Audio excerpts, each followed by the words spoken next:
I'm in the big leagues, told them don't miss me. Ballin' like Houston, ayy, feeling like Whitney. I need a bag, bruh, send it through quickly. What is up, football fans, USFL fans, but most importantly, Houston Gamblers fans? Welcome to Season 3, Episode 8. Man, Season 3, we're going into what may be the UFL. We still don't know what's technically happening with the merger. We're seeing players get NFL opportunities. We're seeing beef. We're seeing new beef for the new league.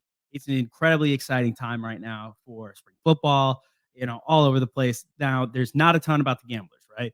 So it's just the Josh Pederson news. So I'm going to touch on that. And then it's just kind of some fun league-wide, merger-wide news. So it's not a super gambler-centric episode, but I'm rocking the gear. It's a Gamblers show, so it's still Gamblers themed. Everything's going to be red, like always. But, dude, let's get into this, man. And now let me bring up my screen.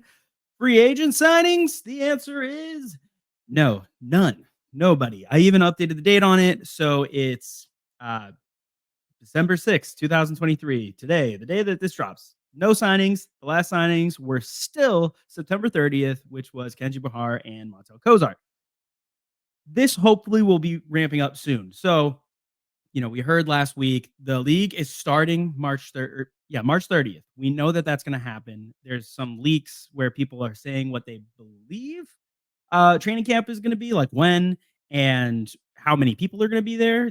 People are saying 90-man squads. So if that's true, if the Gamblers do in fact survive, which we're hoping so, it looks like it's leaning towards that, but we don't know for sure. But if they survive, they're going to need 90 men on their roster. They have half that right now. We have, I believe, 46 players on our roster. So we would have to double what we have. So we just see an exponential shoot up in signings. But like I said last time, when I talked to Lionel Vitale, the GM of the Gamblers last week, he said, it's quiet right now. I'm waiting, biding my time. And then I'm just going to go about business as usual. So once we see the official statements come out about the merger, once we actually get clarification on what's going to happen, how many teams, these things, once we know the Gamblers are still going to exist, we're going to see signings all over the place. And because Lionel Vitale has been the head of college scouting for the Cowboys for 3 years before he came here and has been an integral part of scouting teams on the Patriots and other NFL entities, I'm sure that he's going to have avenue after avenue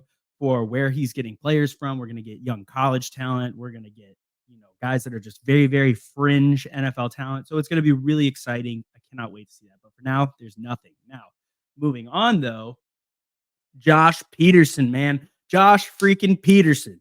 Now, a lot of people know him as the son of Doug Pederson. I know him as the third best stat-wise tight end in the USFL in Season 2 and just an outstanding position player for the Houston Gamblers, a legend amongst the Gamblers, right? He's, I believe, the only one from Season 2 who is still on a team currently right now. So the news came out that he got activated, man. Josh Pederson, Monday Night Football. The NFL has been riddled with injuries, tons and tons. We saw tons on Monday night, but because of that, Monday Night Football, that day, it got announced that Josh Pederson was being activated to the active roster, the 53-man roster for Monday Night Football. So he was out there on the field. He was rocking, the Jaguars unis. The Houston Gamblers posted, oh, we're unbiasedly going to root for the Jaguars tonight. Now, the Jaguars lost to Jake Browning, who put on a ridiculously good second NFL start. But I digress. It was still very exciting. Now, what did that do? That made some shark dogs a little salty out there. Oh, I love that I got this animation to work, that we're just salting up the shark dogs. So Scooby Wright took to Twitter to be a keyboard warrior, which he swore against. So he said, must be dope when your pops is a head coach in the league. Dude was very average. Ducky, league legend Ducky jumps in. He says, this is the level of hater I strive to be. And Scooby said, not being a hater, just the truth. So many tight ends better than him, which is strange to say you're not something and then continue to be that thing. Man, you know what this guy has done? He's come out here and he's unlocked Dark Ace, man. Let's go. I'm coming at you, Scooby. So then Scoob goes, would rather have CTE than be a keyboard warrior anyway, which he reposted when this news came out as he's being a keyboard warrior. Like, you're a cool guy, Scooby, but what is going on? Then he says, that's my rant for the day. End of the day, wish every human being to excel. It's not a competition, but it is. again with the I'm not trying to say this, but I'm absolutely saying this. What is going on? I don't understand. And then who's his agent? I want to know. Oh, wait. Okay, Scooby. Let's throw some salt on that shark dog. It's still an aquatic creature. Probably still burns like a cut. But dude, you're mad? What? That he got into the league? That he's showing that the USFL can get players into the league? Cool. His dad's the head coach. You can't just have your son on a team. If I had a dad who was a head coach in the NFL, you bet your bottom dollar I'm not going to be out there on their practice squad. I don't even know if I would be able to snap the ball for them, hold the ball for them, be a ball boy. It's hard, dude. You have to prove yourself. So the fact that he's out here just literally being a keyboard warrior and ranting, what, because a dude is excelling? Like, sorry you're not in the league. Sorry you're not DeMarcus Gates, man. I don't know what you want. Like, your time has come and gone. That's fine. You are a USFL legend now, dude. Shark Dog. A dude has this logo thing tattooed on his leg. Let it go, man. Like, very confused by the whole thing. I still like Scooby. He's a cool guy, but I don't know what that was. Nick Buchanan, center for the Houston Gamblers, he even quote tweeted it and he said this level of hate is absolutely unnecessary. And I agree. It's just so random. And other Stallions players are jumping on it. Yeah, no, the rivalry is not the Breakers Stallions. If the Breakers are gone, whatever. The rivalry is going to be the Stallions Gamblers. You guys are messing with the wrong team, but I digress. So let's move back to Josh Pederson. Josh Pederson. Ooh, my man. 325 receiving yards in season 2. 109 of those yards came after the catch. 109 yak yards. My man was a tight end yak legend.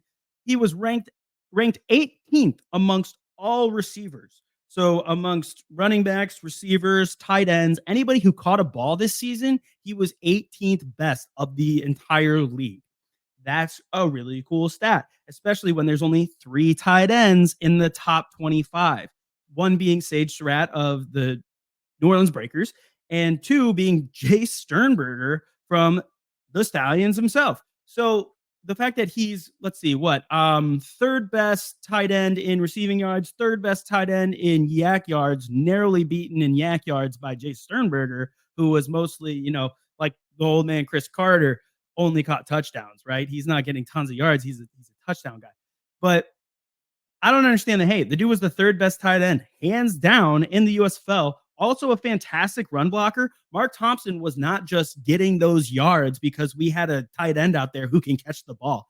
He was getting those yards because we had tight ends like Josh Pederson and Clint Sig who can go and play H-back and block their hearts out. He is an all-around tight end who has deceivingly good ball skills, catching the ball and body control. Dude, what are you hating, man? Josh Pederson earned it. The dude, the stats don't lie. Scoreboard. Come on, man. I absolutely love that Josh Pederson is in the NFL showing out. I'm kind of Jaguars bandwagoning right now. It's fun just that his dad's the coach. I met him at the game. He's a really nice guy. Josh is a great guy and a great teammate. Everybody loves him. So why would I not want to watch this dude excel? Stop being salty, y'all. Come on, whatever. Okay. But moving on to non-gamblers news.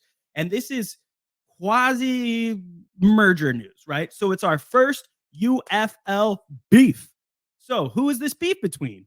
Well, it started off with Anthony Becht, the Battle Pigeons. I saw someone say that in this whole thing, and I think it's amazing. So the Battlehawks head coach for the St. Louis Battlehawks is Anthony Becht. Anthony Becht, he goes on Twitter and he sees that the Stallions, the Birmingham Stallions, have signed Gary Jennings, who was a wide receiver for the Battlehawks in season 1 of the XFL last year. So he goes on and he sees that they just signed him. And he goes, what? So he tweets out, he says, really? So other teams can poach my players? XFL 2023, USFL Stallions, Coach Holtz. So calling out Coach Holtz like he takes to Twitter ever. I know Anthony Becht is all over it, but Holtz doesn't care.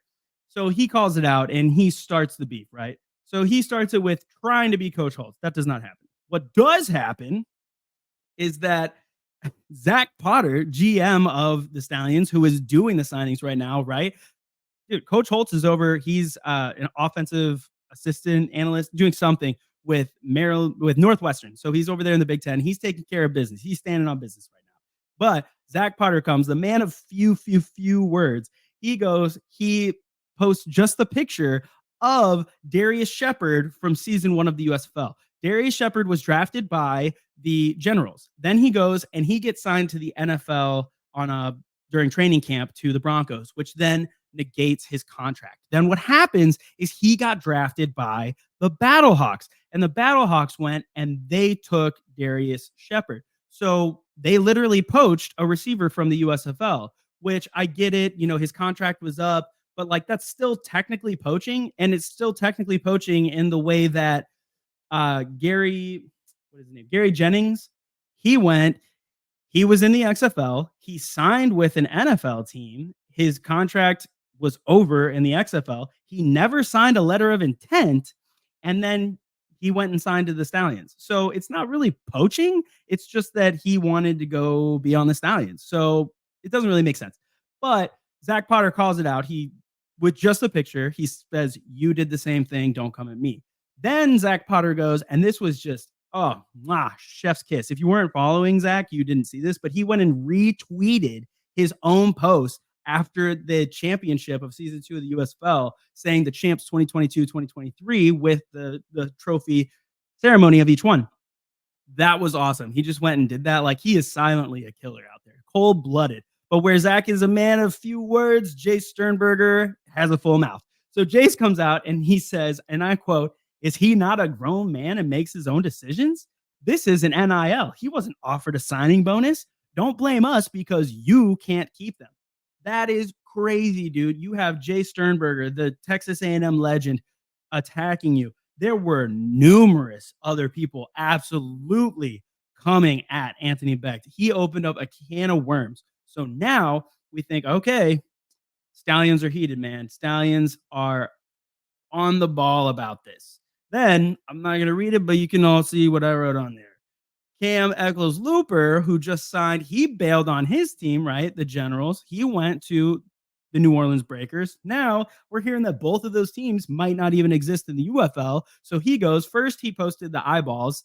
Then he posts, "I know a guy by the name of," tags himself, "that can get it done." All 3 phases of the game. So now he sees that this wide receiver bailed to the Stallions, and he says, "Hey, I'll come play for the Battlehawks." It's just so much drama going on in the USFL, XFL, UFL realm today that I think is amazing. I've been commenting on it like I'm Joe Rogan next to the Octagon on Twitter, and I think it's the funniest thing ever. So I cannot wait. I kind of hope now that it is a Stallions Battlehawks game 1 to open the first season of the UFL. I think that would be amazing, and I think it would be super funny being a USFL guy over here. Now, I'm as big a Stallions hater as you're going to see, but I'm always going to lean USFL when it comes between original XFL and original USFL teams. And I'm going to want to see the Stallions absolutely steamroll, just stampede over the Battlehawks. So very, very excited to see all this beef already starting. It's amazing. By the way, forgot to mention the original tweet came out that Anthony Becht retweeted was a James Larson tweet. James saw the Stallions tweeted that they had signed Jennings, and he went and he tweeted about it, adding some background. And that's when Anthony Becht went and he retweeted it. So shout out to him over there at PFN.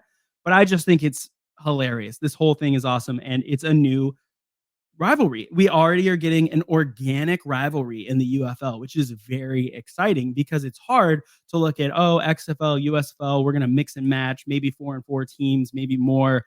And then it's just kind of like they're going to force rivalries on us, kind of the way that the USFL tried to in season 1, where they did, I don't even remember what the rivalries were called, but they like made posters for each rivalry, and it felt really forced, and there wasn't an actual rivalry there. And so this is a cool way that us as fans can get behind a game and say, oh, there's more to this game than just record. Like, we're coming at you because your coach talk trash to our GM, who's the youngest general manager in professional football. The whole thing is crazy. So I'm loving it. Now, merger. What is happening? We're seeing the aftermath happen. We're seeing people are getting in fights. Beef is starting. What is actually happening? Well, we don't really know. So all we know, as we said on USFLA, is that the league is starting March 30th. We don't necessarily know how many teams. We don't know what stadiums. We don't know what teams officially. We don't know when training camp starts. We don't know how many people are going to be in training camp. All we know, the league is starting March 30th. it will be a merged league, and the league has been passed. Like it's going to happen. So that's all we know. So we had this guy John Vogel at Draft Vogel on Twitter. Now, John is a scout. I don't know if he's technically hired by anybody right now, but he is an NFL draft scout. So he goes and he watches film on college players and all this stuff. Now, I think he's a good scout. Where I think he falls short is that he goes and he posts his opinion a lot, and it's very polarizing. So don't know why he does that, but he obviously does like spring ball, and he likes following these guys that he scouted back in the day who are now in spring leagues. So he follows, some of us, and I think that's great. But what he did then go do, once the merger was announced, he went and he posted, and I quote, XFL USFL merger is finalized and approved. XFL will retain 4 teams: Renegades, Defenders, Brahmas, Battlehawks. USFL will retain 4 teams: Stallions, Gamblers, Showboats, and Panthers. Not what we'd hoped and expected. He posted this as soon as we heard that the merger was finalized. Which it's not. It's not even finalized. It was just agreed upon, and the federal government said, "Okay, this can happen." So the fact that he went and posted this as if it was 100% the news and this have 100% been finalized, it's false. It's a fallacy. This did not happen. So people have been calling him out ever since, because at first people were taking this as gospel and they were saying this is exactly what's happening.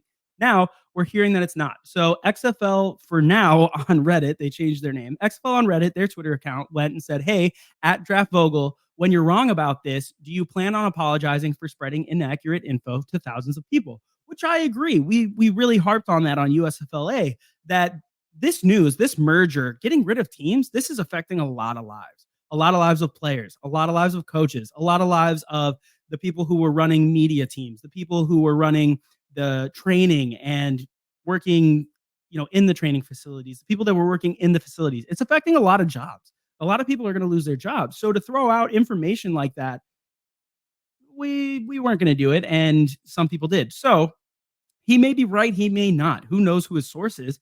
But to just put it out there as 100% fact before we actually get anything official is tough.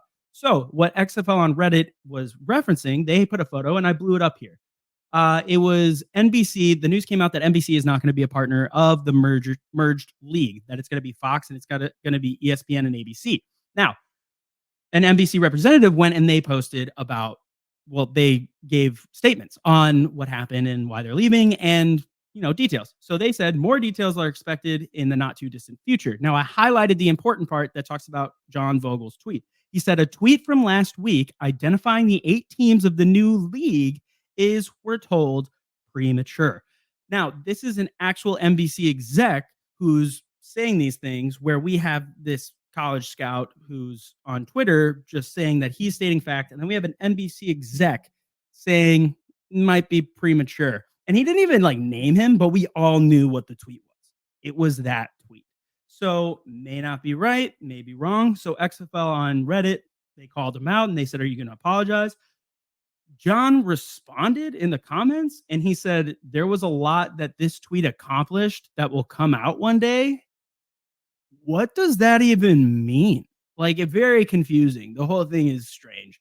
And then XFL on Twitter or on Reddit said, "Accomplished? Sure thing. I'll at you again when this comes out. Stick to fantasy football, bozo." Then I don't know who this other account is, but they said "bark at him," and I just thought that was really funny, so I left that in and put an emoji. But this is a great example. True wisdom is learning from others' failures and not having to make them yourself. When stuff comes out, don't post about it until you know for 100% certainty that something is real. When I post that a player is being signed by the Gamblers, I did not do it until I was getting full approval, and I would get notified as soon as the player had actually signed the dotted line. So they were officially on the team when I would post about it. I made sure every time I wouldn't do it before, because things like this can happen with the smallest things online, and it can ruin your credibility, and it can absolutely derail everything you're trying to do. So just heed my warning. This stuff is messy. So we're just staying away from that.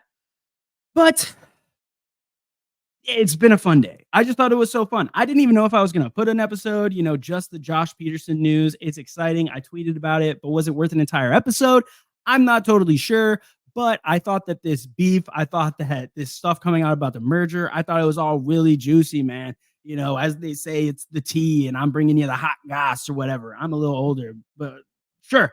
So I thought it would be fun to bring this stuff to you. It's so fun to watch. Like, this new league is forming. We don't even know what it looks like yet. At this point, it's not even a full circle. It's just kind of a weird rhombus looking deformed amorphous blob. But we enjoy that beef is starting, that things are happening. People are talking about it. I mean, there's more people talking about the USFL and XFL than I've ever seen in my 2 and some years covering it. So I'm very, very excited about all this. And I just wanted to make sure that you guys are plugged in. So stay tuned to Gamblers Table Talk. We're rolling, man. This has been a fun time. Let's see who brings out Dark Ace next. But until then, rock on. For our new friend in the UFM, we have the SA Brahma Bullpen. Go check that out. One of my favorite teams in the XFL. I'm a Renegades fan for Donald Payne, and I love the Brahmas because I love Hines Ward, and I think their uniforms are the sickest. So we just got a new member. He's been doing a show. He's already on episode 13. He's been to all the home games for the Brahmas last year. Great dude. Go check out San Antonio Brahma Bullpen. They're going to put out some good stuff, dude. So go check their stuff out. Horns forward for them. But until then, we are all in on the Gamblers, and I'll see you next time. I'm in the big leagues. Told her don't miss me. Ballin' like Houston. Ayy, feeling like Whitney.